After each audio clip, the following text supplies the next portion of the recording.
Buenas tardes, muy contenta de estar acá con todos ustedes en este evento tan importante, Argentina, el futuro es ciencia, y en un día también muy importante como es la celebración del Día del Investigador Científico en conmemoración del nacimiento de Bernardo Hussein, el primer premio Nobel de América Latina. Y quería arrancar este panel recordando una frase de Bernardo Hussein que creo que tiene hoy más que nunca actualidad. La disyuntiva es clara, o bien se cultiva la ciencia y la investigación y el país es próspero y adelanta, o bien no se la practica debidamente y el país se estanca y retrocede. Los países ricos lo son porque dedican dinero al desarrollo científico-tecnológico y los países pobres lo siguen siendo si no lo hacen. La ciencia no es cara, cara es la ignorancia. Tengo conmigo un panel de lujo en esta tarde que los voy a presentar para comenzar este debate. Primero la doctora Gloria Dubner, astrofísica, investigadora superior del CONICET, es miembro de la Academia Nacional de Ciencias Exactas, Físicas y Naturales y también exdirectora del Instituto de Astronomía y Física del Espacio. A su lado la doctora Raquel Chan, investigadora superior del CONICET y directora del Instituto de Agrobiotecnología del Litoral de Santa Fe.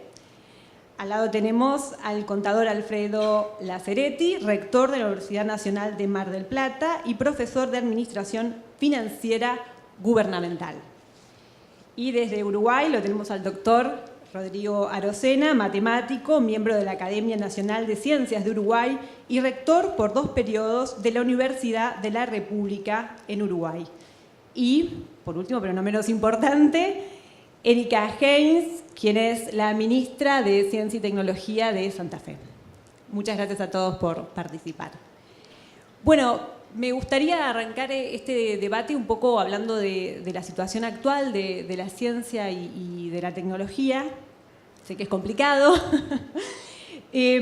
pero bueno, me gustaría saber cómo analizan la situación actual del sector y además qué propuestas, qué proyectos se podrían llevar a cabo para reactivar el sector y también para cambiar las cosas, digamos, que están mal, ¿no? Lo que es la desinversión, en estos momentos también la falta de ingresos de investigadores a la carrera y demás. Arranca Erika. Bueno, gracias Florencia, tomo la posta y arranco.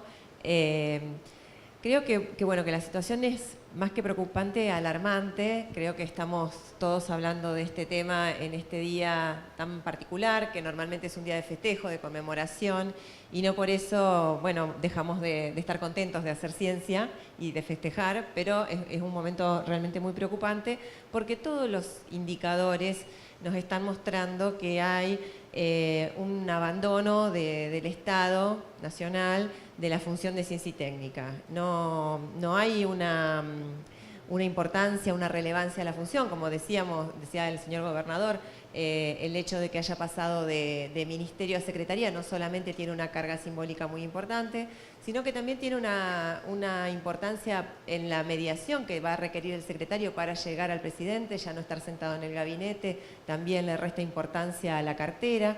Y después también la importancia de poder articular con otros organismos del Estado que hace ciencia, que están en otros ministerios como el INTA, el INTI, empresas como INVAP o como ARSAT, que han visto disminuidos sus contratos. No es solamente el número de investigadores que han ingresado a CONICET, sino una serie de indicadores que uno mira donde mira, hay como un abandono de ese deseo, de ese impulso de hacer ciencia que siempre caracterizó nuestro país con sus altibajos y con sus problemas.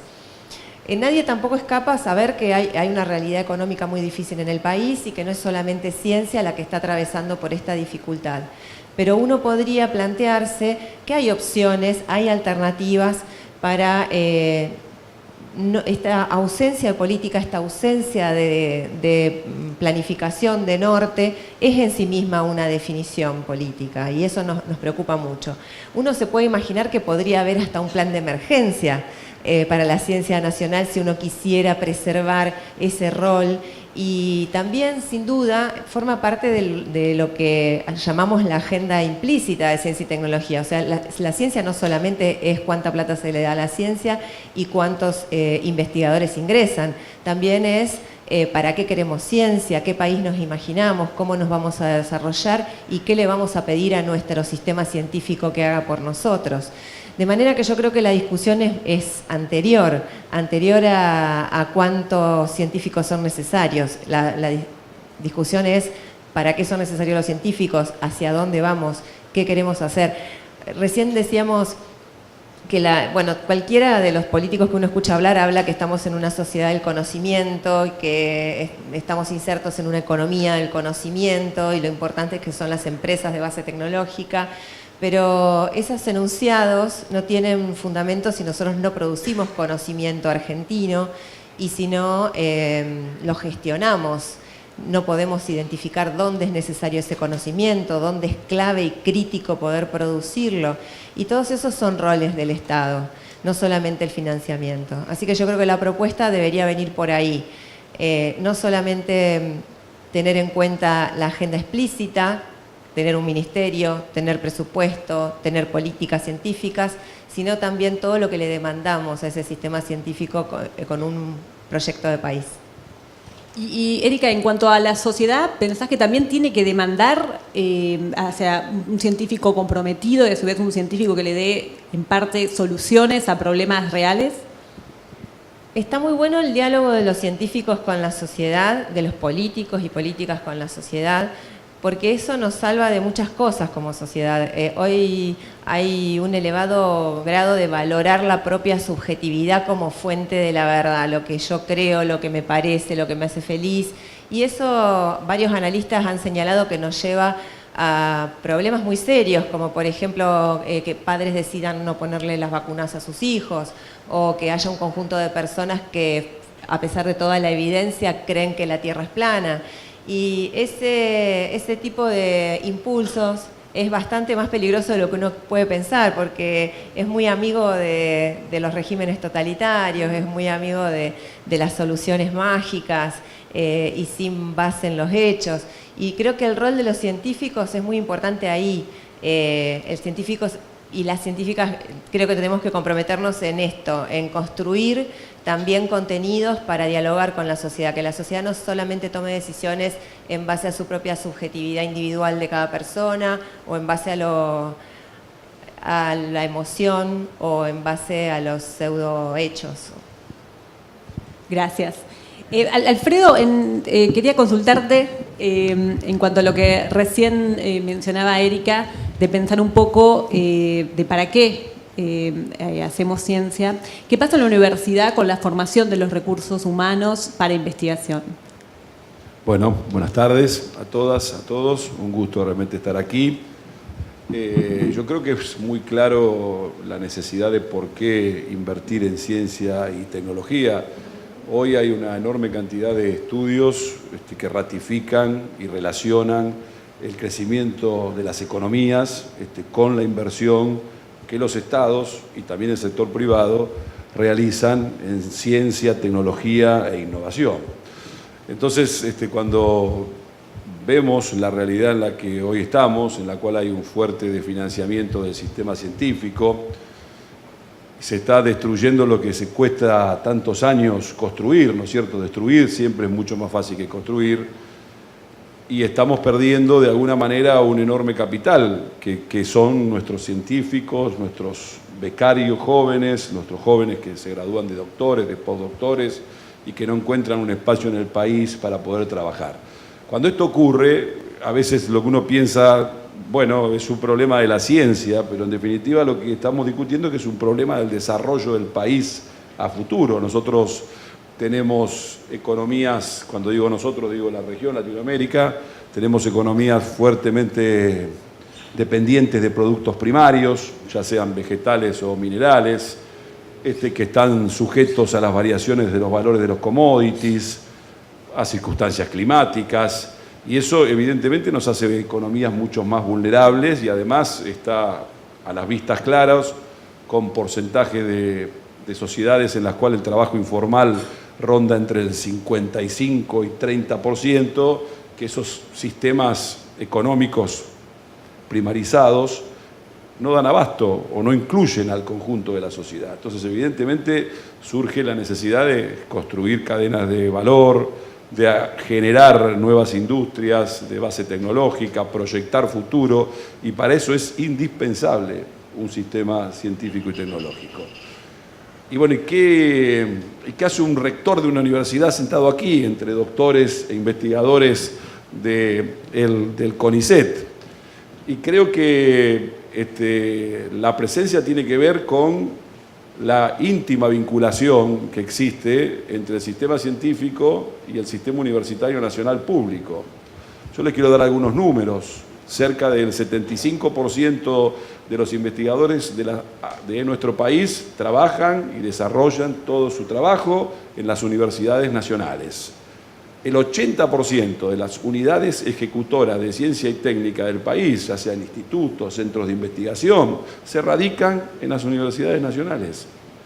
No habla ni que hablar de la formación de los doctores y postdoctorados que se realizan en las universidades nacionales.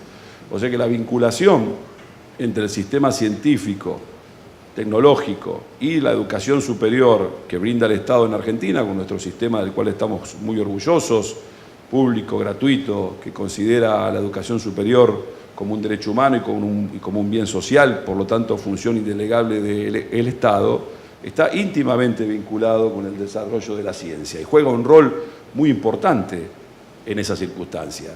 Y también lo hace en alguna medida para tratar de que aquellas investigaciones que llegan a patentes y que son susceptibles de transformarse en emprendimientos productivos, que ese es un desafío importante, cómo pasamos del laboratorio a la producción.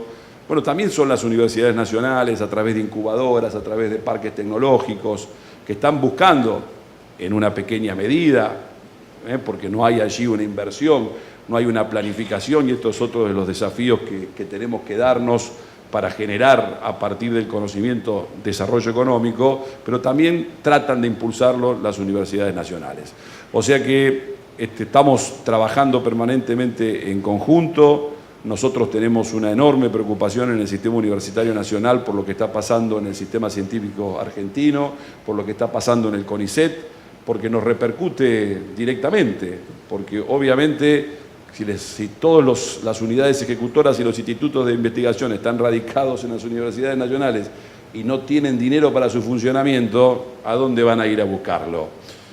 Si tenemos el desfasaje que ocurre entre los incrementos salariales de los investigadores y las paritarias docentes, eso también genera una presión sobre el sector docente y la posibilidad de vincularse con las universidades nacionales. Muchos investigadores que no acceden a carrera buscan la posibilidad de desarrollarse en las universidades nacionales, o sea que hay allí una vinculación indisoluble y nosotros tenemos que tomar conciencia de esa vinculación, defenderla, profundizarla, y por eso la situación tan negativa que hoy está pasando toda la ciencia y la tecnología y la innovación en nuestro país es también nuestra preocupación. Bien, y quería preguntarle a Raquel, recién hablábamos de la vinculación, ¿no?, entre lo que es el sistema científico y el sistema productivo. Y vos tenés una amplia experiencia en lo que fue el desarrollo y llegar a la patente de esta soja resistente a la sequía. Y quería que vos nos contaras tu experiencia y qué barreras tuviste que superar para llegar a esa patente y cómo podemos mejorar para que más ciencia colabore con el sector productivo. Son muchas preguntas. La primera. Cuando hablo en persona quiero decir que hablo de un grupo de trabajo. Sí. Lo primero es que esto es un trabajo de un equipo grande y de un equipo que fue siendo dinámico con los años. O sea, siempre hubo becarios que se doctoraron, salieron, entraron otros. O sea, el grupo fue dinámico. Yo puedo hablar en primera persona, pero no soy yo. Bien. ¿Cómo se hizo? Yo creo que fue toda una mezcla de casualidades y quiero rescatar algo muy importante. Salió de la ciencia básica, de lo que llaman ciencia básica o ciencia inútil, algunos, digamos, los que no entienden, que es la ciencia que surge por la mera curiosidad del ser humano. Y quisiera decir dos cosas. Esa ciencia básica que a veces parece inútil, tanto como el arte por ahí, o sea, como que acá se está hablando todo el tiempo de que los científicos no nos apoyan. Yo quiero decir que es verdad, uno anda protestando porque no nos apoyan, somos muy protestones, pero en realidad lo que yo quiero es un país que se apoye en la ciencia, no un país que apoye la ciencia. El país tiene que apoyarse en la ciencia para poder ser un país desarrollado. Acá lo dijeron otras, lo dijo la ministra y acá el señor rector de la Universidad de Mar del Plata. Los países que se han desarrollado han invertido en ciencia. No toda la ciencia termina en patentes, en la patente, ojo, que es un conocimiento apropiable, pero hay mucho conocimiento que no es apropiable en forma de patente, pero sí en otras formas. No es la única forma la patente. ¿Qué me preguntaste? ¿Cómo llegamos? ¿Qué barreras, casualidad. ¿qué barreras se enfrentaron? Puedo contar algo anecdótico en una tesis en la cual teníamos un estudio básico que intentaba contestar la pregunta de cómo unas plantas toleraban más sequía que otras plantas. Y alguien me dijo, ¿no vas a patentar eso? No, yo no tengo la menor idea ni lo que es una patente. Hablo del año 2002. Y aparte eso debe costar mucha plata. Y yo la poca plata que tengo la tengo que usar para que trabajen mis becarios. Hay un largo recorrido hecho en más de 15 años. Hoy hay muchísimos colegas míos que han hecho patentes, que han aprendido este camino. Creo que nosotros no fuimos los primeros. Yo aprendí de mi maestro en ese momento, el doctor Carrillo, que no está acá, pero que es alguien de la Universidad Nacional de Rosario, que fue el primero que hizo este camino de decir, esto sirve, hay que patentarlo para protegerlo. ¿Por qué hay que protegerlo? Porque si no, no hay inversión. Ninguna empresa invierte en algo que no es protegible y de lo cual va a poder sacar después algún rédito. En lo que sí fuimos pioneros, no en hacer una patente, porque eso había antes, fue en hacer una sociedad con una empresa argentina. Y la realidad es que esa empresa argentina, que está formada por productores agropecuarios, y nosotros fuimos aprendiendo en el camino, a los golpes, muchas cosas. El desarrollo desde ese trabajo de laboratorio a un trabajo de campo, hoy con el diario del lunes no lo haríamos ni ellos ni yo de esta forma. Y probablemente hubiésemos tardado mucho menos tiempo si hubiésemos sabido lo que sabemos hoy. Pero ese es el aprendizaje. Si uno toma la parte positiva, llevó un poco más de tiempo de lo que tendría que haber llevado, pero también fue modelo para muchos otros científicos. Yo tengo muchos colegas ahora que me consultan, que los ayudo si puedo, que los mando a las oficinas de vinculación, que saben lo que es una patente, que saben que no hay que hablar. O sea, la primera que aprendí con una patente, dice, ¿usted lo publicaron? Sí, mandamos el paper a publicar. No, la única persona que sabía, bueno, pero está en revisión, no, pero ustedes tienen esa manía de abrir la boca todo el tiempo. Y como los peces mueren por la boca, los científicos mueren por la discusión de los papers. O sea, aunque uno no haya dicho expresamente ni demostrado algo, con solo haber dicho en la discusión, esto potencialmente serviría, esto tal vez serviría, esto se podría usar, es suficiente para que no haya más novedad, que sea una cosa obvia y por lo tanto si es obvio no es patentable. Todas cosas que aprendí hoy. Bueno, no aprendí hoy, pero fui aprendiendo con el tiempo. No sé qué más me preguntaste. No, ¿cómo podemos mejorar lo que es la vinculación entre el sector del conocimiento y el sector productivo, en base a tu experiencia y la de tu equipo? Bueno, lo primero es que tiene que haber sector productivo. Sí, y tiene que haber científicos. Si hay las dos cosas, se puede empezar. Vamos bien. Entonces, ¿cómo se sigue? Se sigue con mucho diálogo y aprendiendo un lenguaje común, ¿sí?, que no todos tienen. O sea, ir a hablar con un empresario para un científico es como misión imposible y viceversa. Ellos piensan que nosotros estamos pensando en la estratosfera, la mayoría, y nosotros pensamos que ellos solo piensan en plata y no entienden lo que nosotros decimos que es tan importante. Entonces, lograr un lenguaje común es algo que lleva un tiempo. Hay que usar vinculadores que no están muy formados, hay un área de vacancia muy grande en Argentina, que es patentólogos, que son los que logran entender qué es lo que hace el técnico que somos nosotros, y qué es lo que hace la empresa, y qué es lo que se puede escribir, y qué se puede decir. Eso es un área de vacancia, yo se lo digo a mis alumnos siempre. Si alguien realmente quiere buscar un nicho, es escribir patentes de biotecnología. Bien. ¿Y qué se puede hacer? Y usar a los que ya aprendimos algo, que somos unos cuantos, no soy solo yo, para que vayamos a hablar a los lugares donde no saben estas cosas y que la gente pregunte y uno va intercambiando y aprendiendo y haciendo el camino, porque los experimentos se aprenden haciendo el camino. Y por supuesto con el rol del Estado, ayudando con vinculadores, con financiamiento. La patente, por ejemplo, la patente no cuesta mucha plata. Lo que cuesta mucha plata son los honorarios de los abogados que las escriben. Honorarios nacionales y también internacionales. Los nacionales y los internacionales. Los internacionales son inalcanzables. Claro. ¿Sí? Entonces, si se quieren tener patentes, hay que pensar en formar gente en ese área. Gente que pueda trabajar no con honorarios en euros. Bien. Que son impagables para nuestro subsidio, por ejemplo. Bien, bien. Bueno, ahí tenemos un sector, una oportunidad que nos acaba de contar. Y también quería preguntarle a Rodrigo, ¿cuáles son las disciplinas o las temáticas en las cuales la región puede innovar? Teniendo en cuenta, digamos, el potencial de la región, ¿en qué áreas o en qué sectores cree que puede haber desarrollo? Bien. Tenemos.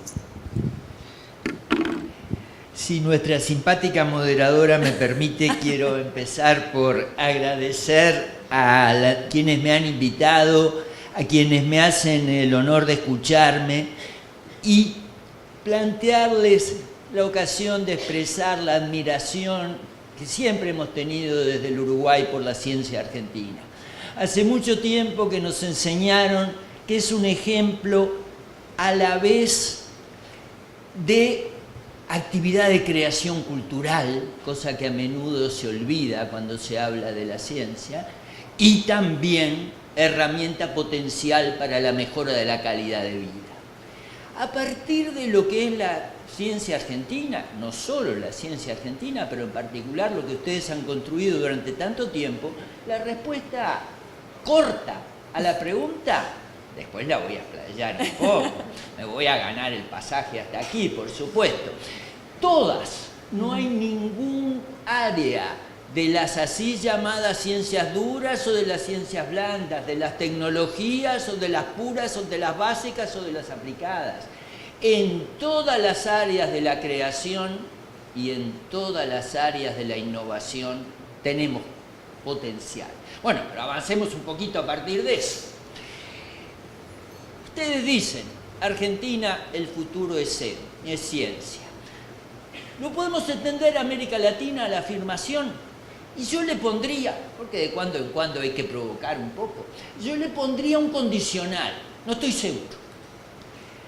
América Latina, el futuro es ciencia, si logramos que la ciencia se vincule con el desarrollo. Si logramos que la ciencia se vincule con el desarrollo entendido como humano y sustentable.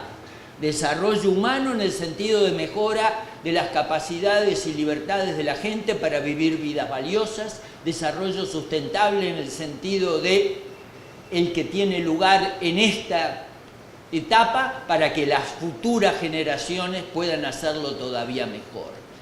Bien, en ese contexto tenemos deudas muy grandes.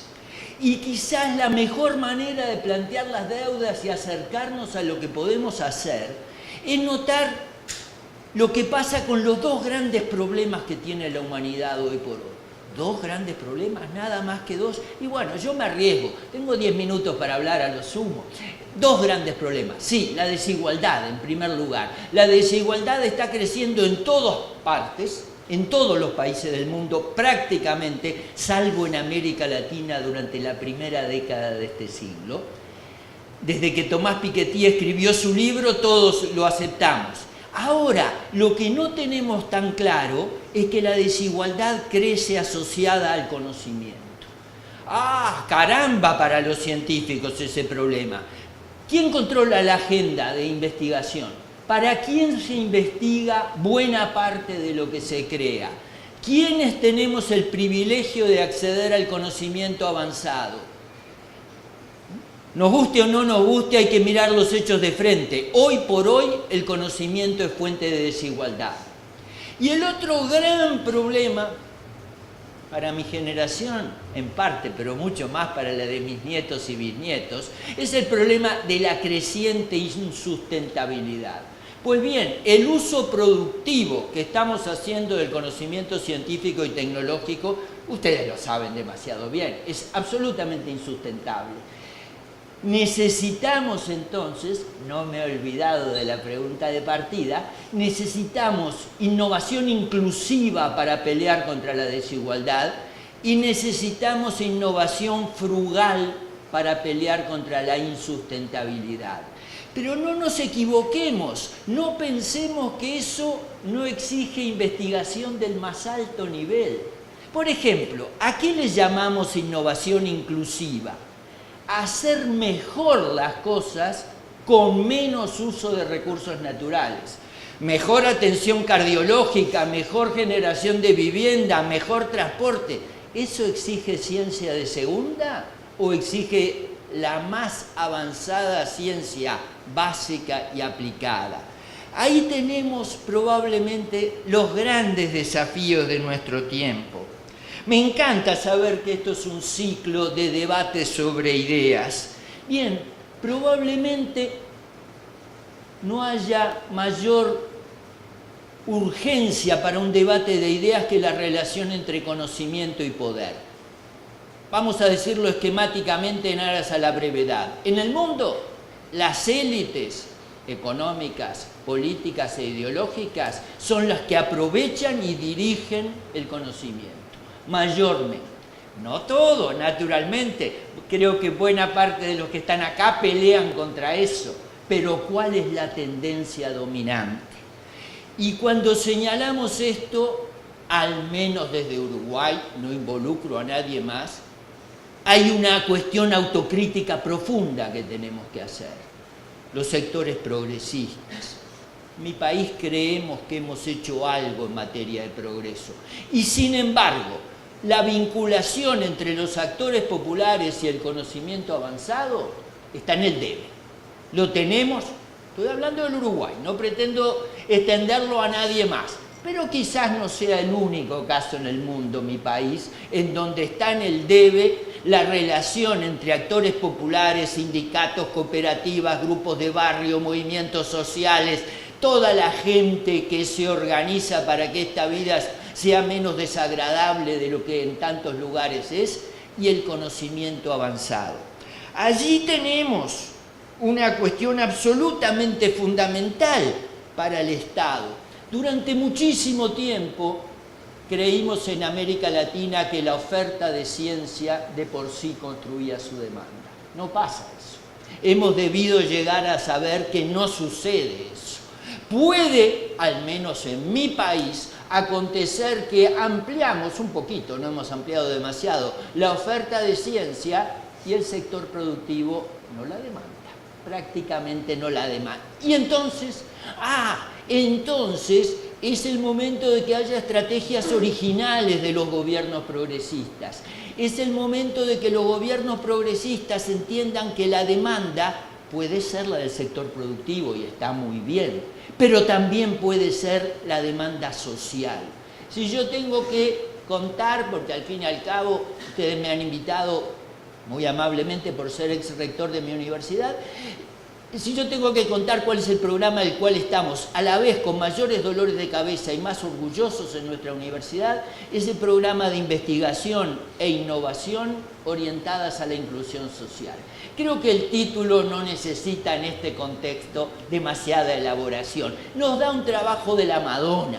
Conectar la generación de conocimientos con la problemática social, en algunos casos Los que trabajan en salud tienen idea de cómo se hace, en otros casos no sabemos. Pero lo que sí les puedo decir es que todas las ramas del conocimiento tienen aporte para hacer, desde las artes hasta la matemática, pasando por todo el camino. Va siendo tiempo de concluir. ¿El futuro de América Latina está en la ciencia? Probablemente. Uno podría decirlo de manera más neta, no hay futuro de América Latina, no hay futuro deseable sin ciencia. Pero habrá futuro si somos capaces de una tarea que no hemos sabido hacer, que es construir la base social y política de la ciencia latinoamericana. Cuando los movimientos, cuando no seamos solo los científicos los que salimos a protestar por la ceguera, la miopía de muchos gobiernos en materia de ciencia, cuando además eso sacuda a sectores populares, ahí habremos construido la base social y política de la ciencia y entonces podremos decir que habrá futuro de América Latina sustentado en la ciencia como en muchas otras cosas. Con el pasado y el presente de la ciencia argentina, uno puede ser optimista que eso se va a lograr. Yo estuve 8 años sin venir a la Argentina, extrañando mucho, y en el 2014 empecé a venir de nuevo y tuve la sensación clarísima que no tenía desde que trabajé acá en 1974. ¡Caramba! La ciencia argentina está de vuelta. ¡Qué maravilla! Bueno, con el pasado y el presente que ustedes tienen, si Argentina no puede construir la base social y política de una ciencia para el desarrollo, nadie lo puede hacer. Ayúdenos, muéstrennos el camino. En el Día del Investigador uno puede decir, Argentina nos va a ayudar a ver ese camino. Muchas gracias. Gracias, Rodrigo.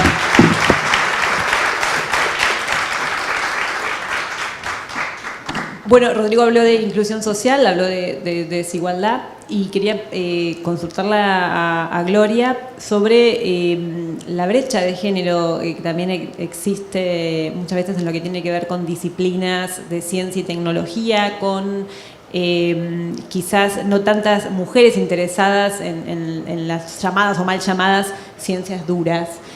¿Cómo podemos hacer que más mujeres se interesen por este tipo de carreras, en tu opinión? A ver, vamos a empezar por alguien que está aquí en esta sala dijo, las mujeres son las únicas que llegan a una reunión y lo primero que hacen es contar lo que les pasó hasta que llegaron. Diana Mafia dijo eso alguna vez.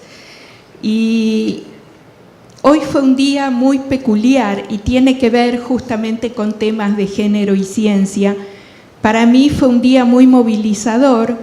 En la mañana reunirnos en el Instituto de Astronomía y Física del Espacio para ver en streaming la conferencia de prensa con el anuncio de la detección del agujero negro en la galaxia M87, 55 millones de años luz, 2.400 millones de soles creando ese agujero negro, la presentación de una colaboración a través de 8 países, muchos radiotelescopios, y la persona en esa mesa que hacían la presentación de la noticia, comenzó hablando Frances Córdoba, que es la directora o presidenta, no sé cómo se llama, de National Science Foundation. Y yo dije, ay, yo la conozco a Frances. Estábamos en la red de mujeres astrónomas de la Unión Astronómica Internacional.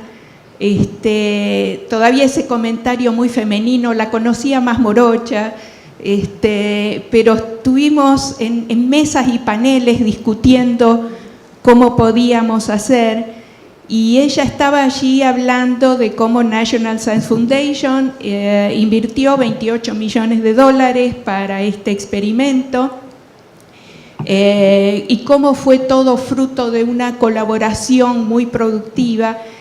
Y mientras los técnicos hablaban, después había otros 3 caballeros que hablaron cómo fue la transmisión de datos, cómo fue la coordinación que tenía que hacerse con relojes con una precisión superior a 1 millonésimo de segundo en 100 años, y se iban hablando de todos los detalles, y por último hablaba la física teórica, una joven holandesa, que era la que explicaba la trascendencia de esta imagen que venía a corroborar los postulados de Einstein. Y yo estaba sintiendo allí, mientras las escuchaba, digo, nosotros podíamos hacer esto. De hecho, esa combinación de radiotelescopios de gran línea de base ha sido la herramienta de investigación de mi grupo de investigación. Formé gente para usar eso, tuvimos mucha actividad, y cuando empezó el proyecto de hacer lo que se llamó telescopio para el horizonte de eventos, que eran muchos telescopios, Argentina estuvo invitada porque tenía la posibilidad de tener una antena en Salta operando junto con este conjunto.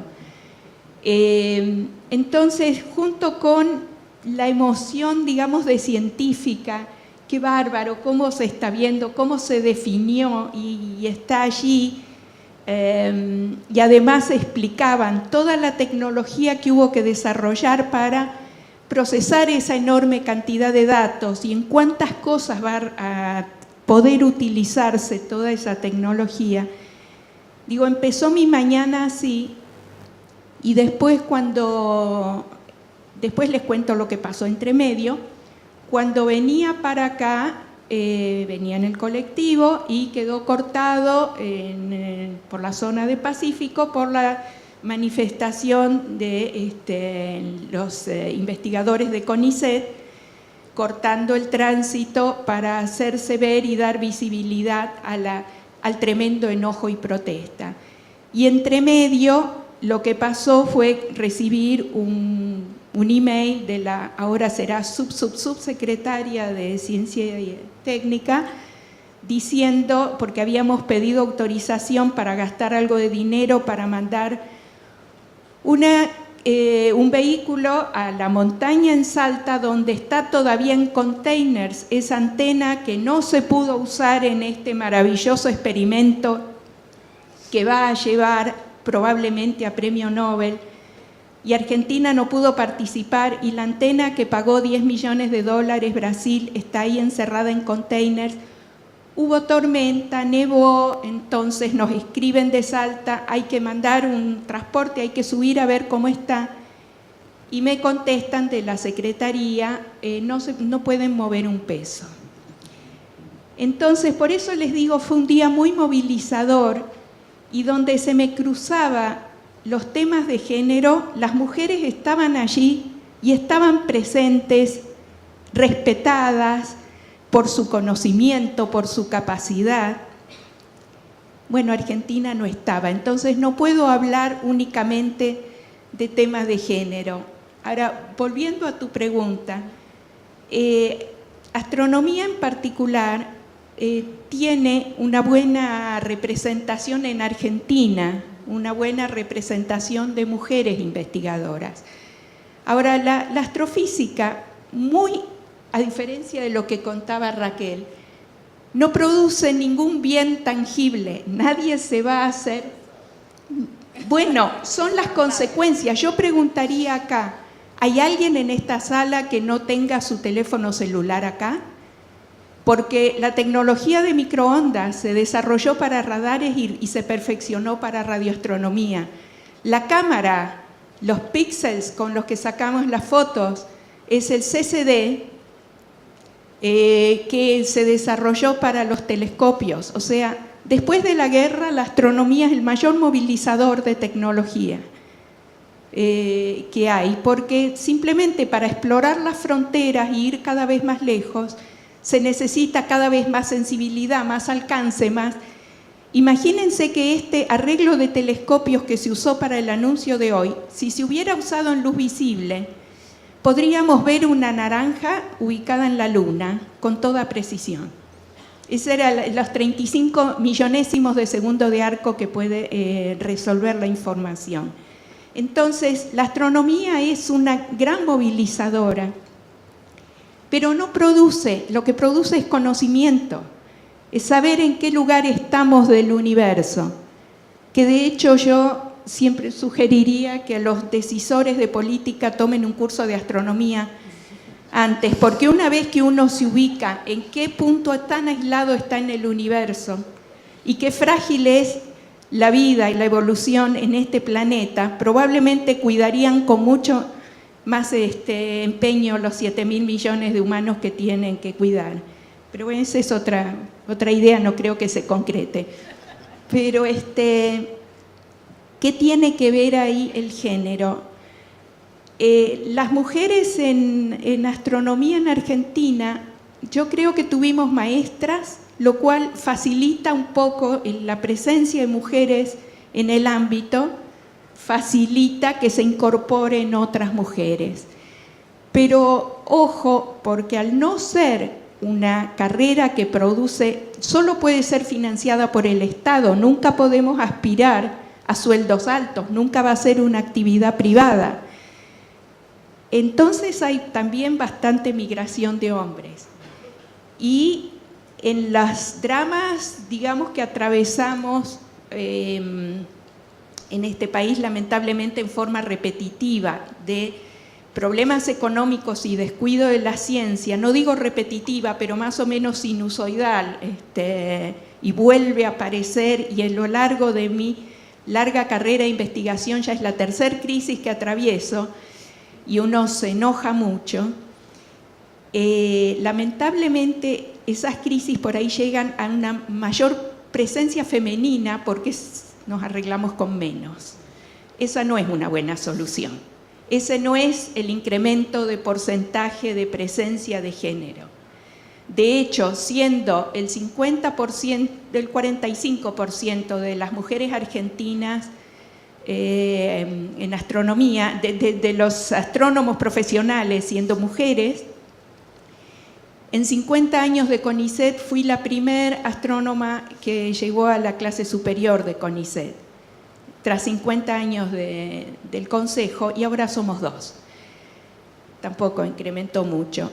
Y peor aún, hay algo tan instalado entre los científicos que aunque todos hablemos el lenguaje de paridad, de igualdad, de género, y estamos todos tan esclarecidos como nuestras nietas, resulta que cuando fueron las reuniones previas al G20, a las mujeres académicas nos mandaron una cordial invitación, podíamos ir a las reuniones del W20, las Women 20, las W20. Yo fui porque me gustaba curiosear un ambiente tan distinto del mío, era ver el capitalismo en taco aguja. Pero después me enojé mucho cuando en una reunión en la academia me entero que a los caballeros les habían mandado la invitación para ir al S20, el Science 20. Entonces, no nos contaron, aunque sí la academia incorpora más mujeres, tenemos el tema género muy presente, cuando había que pensar en cosas duras, en ciencia, no nos contaron.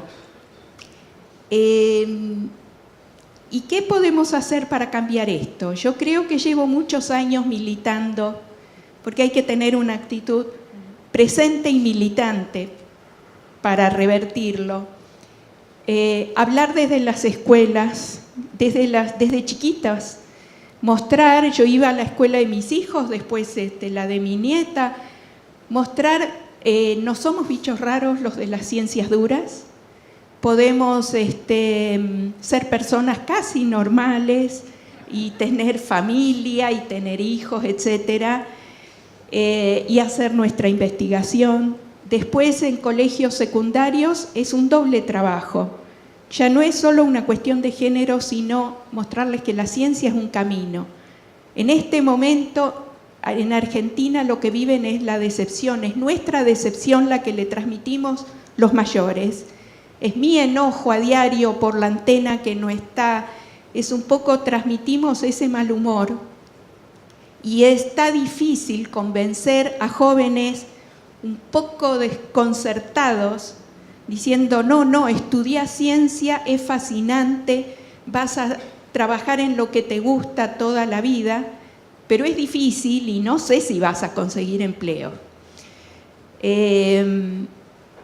Así que también ahí hay que hacer un trabajo amplio y no solo en género.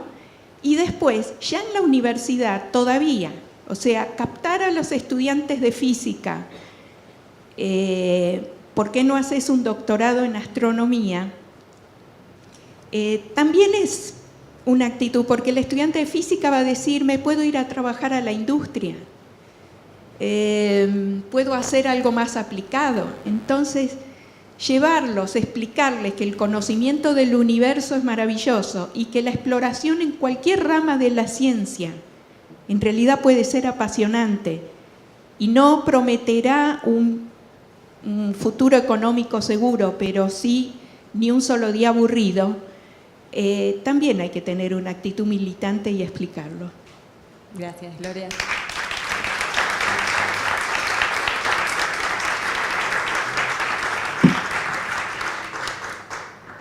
Gloria hablaba de la importancia de también tener referentes en lo que es disciplinas de ciencia y tecnología. Y quería, Erika, si querés contarnos un poco qué están haciendo desde el Ministerio en cuanto a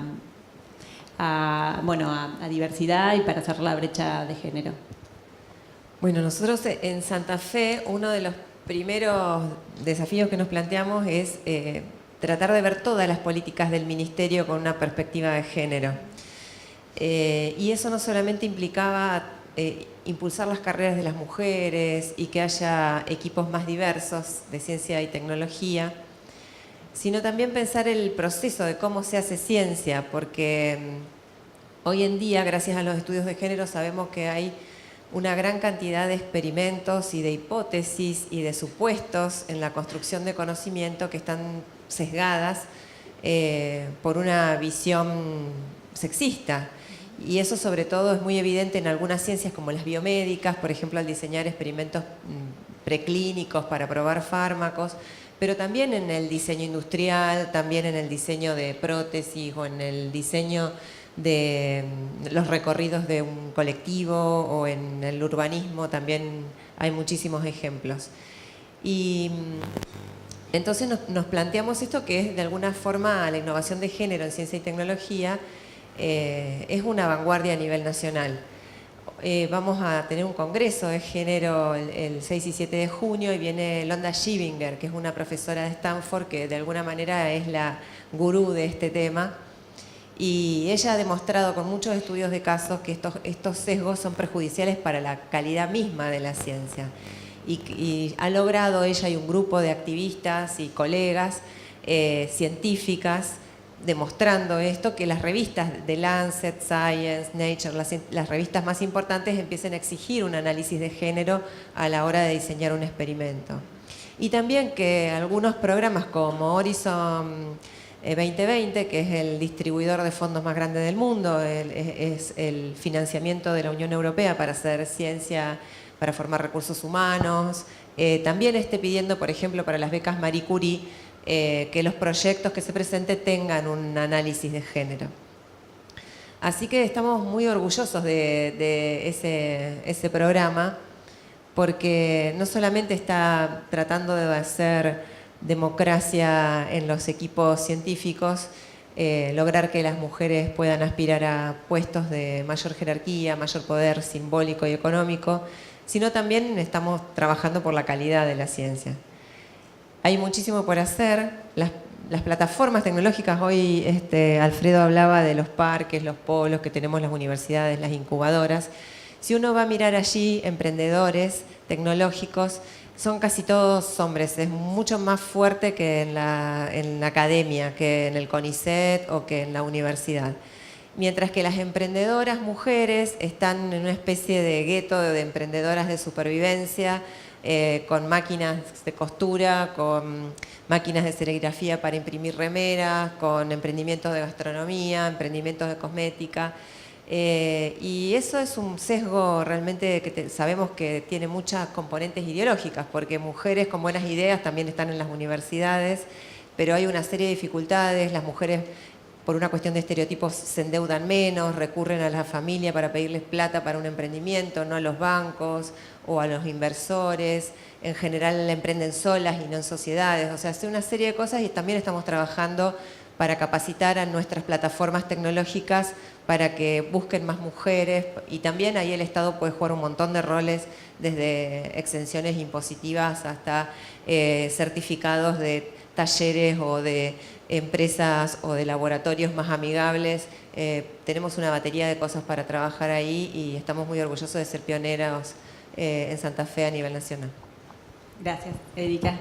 Bueno, me gustaría para ir cerrando, nos quedamos todos muy movilizados con lo que contó Gloria, porque bueno, realmente es la realidad que estamos viviendo, que estoy viviendo el sector científico-tecnológico. En mi caso, diariamente entrevisto a científicos y me maravillo por lo que hacen con los pocos insumos que tienen o acceso a equipamiento, o muchas veces me cuentan, no, bueno, no pude terminar tal investigación porque esto se rompió y no hay dinero para volver a reponer las piezas. Y quería, para ir cerrando, que cada uno pueda plantear un deseo o un proyecto o una idea pensando en el futuro. ¿Verdad? Y qué queremos para nuestro proyecto de país y para el proyecto Ciencia País. ¿Quién quiere empezar? ¿Empezamos por acá? Raquel. Comienza Raquel. Eso yo creo que primero uno, la verdad que Gloria me removilizaste. O sea, si bien no entiendo del todo lo de la antena, me imagino perfectamente el container con las cosas abandonado, no abierto, dinero desperdiciado. Creo que mi primer deseo sería que eso no pase nunca más. Que no haya que pedir permiso y pedir 44 papeles para poder alquilar un auto para ir a ver si eso está bien. Yo conozco un montón de esas cosas, o parecidas, igualmente ridículas, digamos, que nos consumen una cantidad de tiempo que podría estar destinado a pensar, a idear cosas. Un deseo, que tengamos de nuevo un país que le importe la ciencia, lo que dijo acá el rector de la universidad, que los sectores populares vayan a pedir con nosotros para que haya ciencia. O sea, no solo por nuestros sueldos, sino porque quiero un país mejor. Quiero un país con desarrollo tecnológico, como los hay, que son chiquitos, que no tienen todo el suelo y la tierra que tenemos nosotros, y sin embargo les va mucho mejor.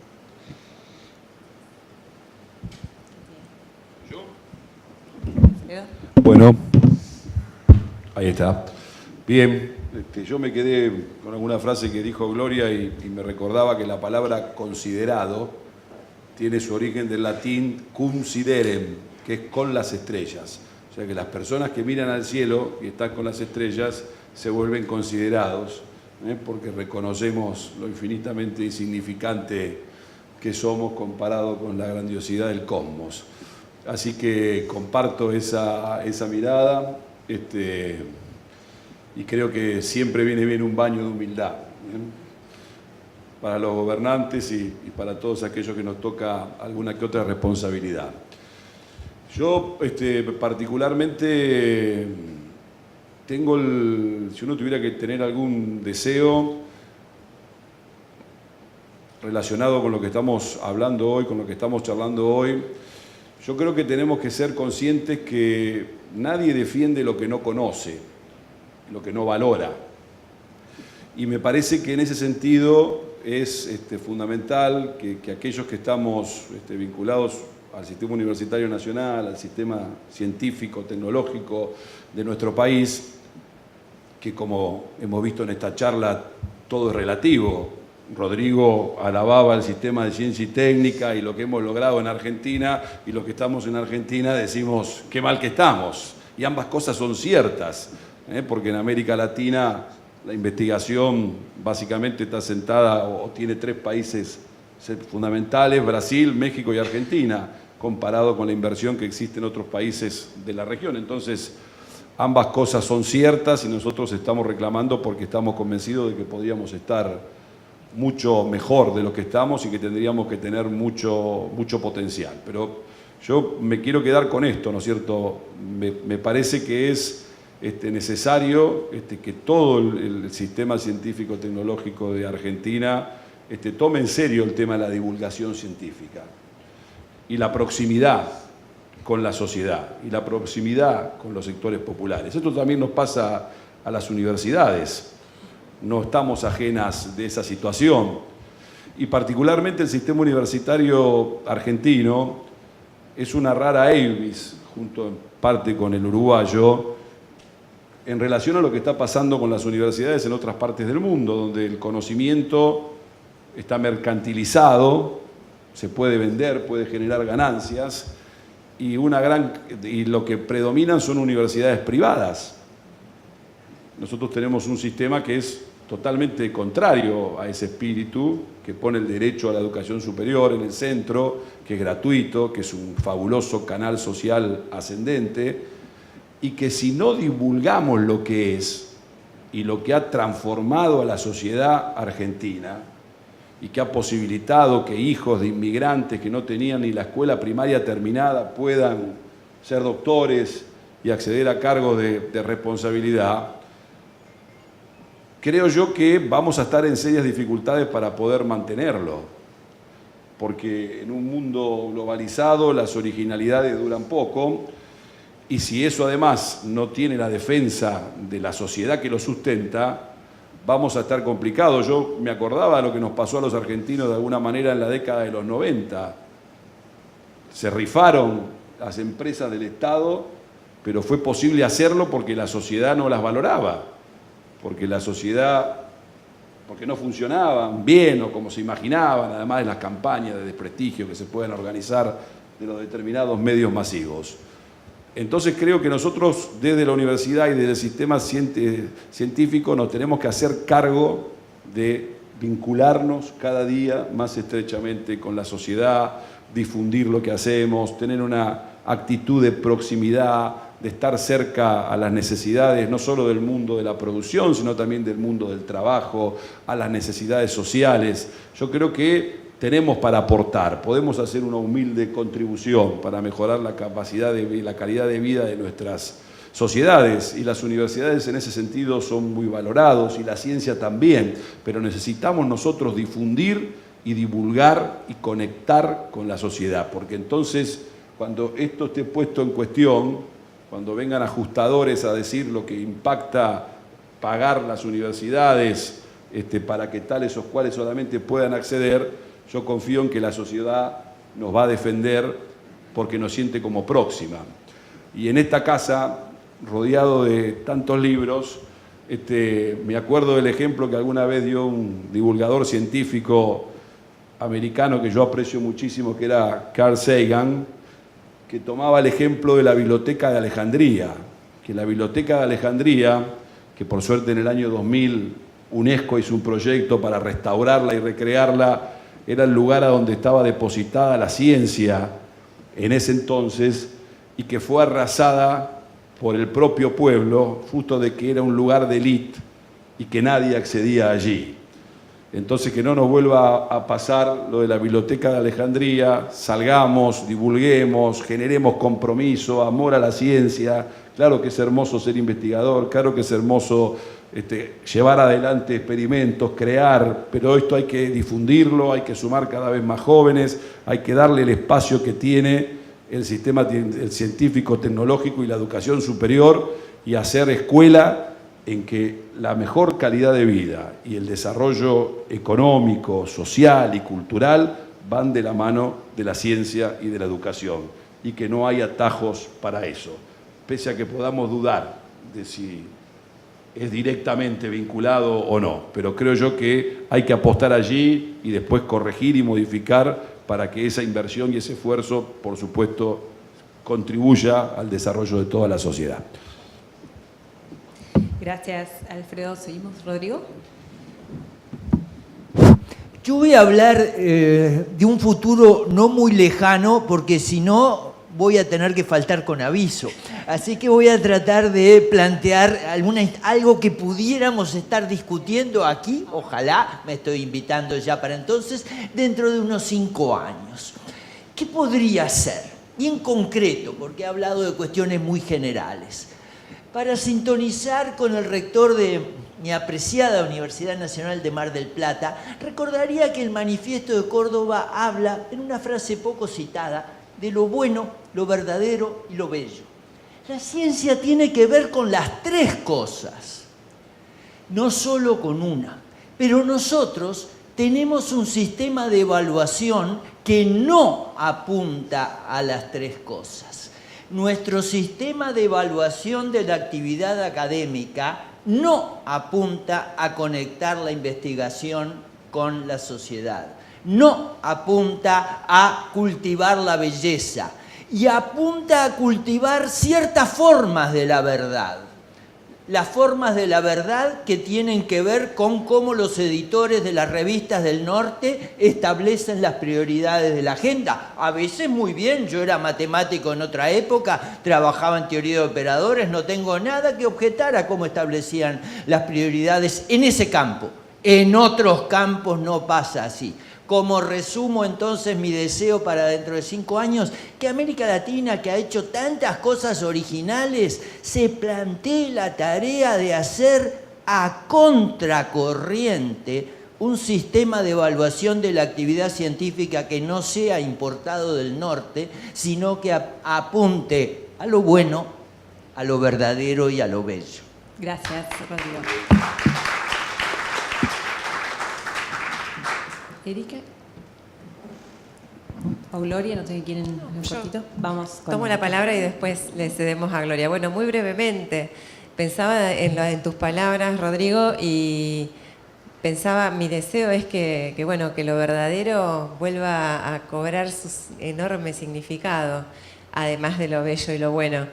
Cuando nosotros hablamos de que...